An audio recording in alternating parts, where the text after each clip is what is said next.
Pierre marche sur les eaux, tant qu'il regarde Jésus, tant qu'il se dirige vers lui. Il peut marcher sur les flots du lac. Mais quand il regarde autour de lui, quand il remarque que le vent est fort, il est saisi de peur. Il commence à enfoncer. Jésus doit étendre la main pour le saisir.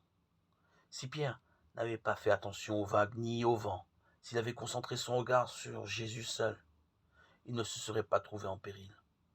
Sa foi n'eût pas été ébranlée. Là est aussi la cause de nos chutes. Si j'étais capable de regarder à Jésus seul, si je ne me laissais aller à considérer le danger ou la tentation et à commencer avec Dieu une sorte de dialogue, je pourrais marcher sur les eaux. Toutes mes fautes ont à l'origine un affaiblissement ou une disparition de l'image de Jésus.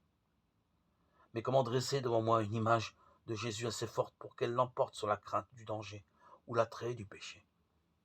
Une telle image n'est pas l'œuvre d'une minute ou d'un jour. Elle est l'œuvre des mois, des années, de toute une vie. Une image hâtive, superficielle de Jésus est comme tracée sur l'eau.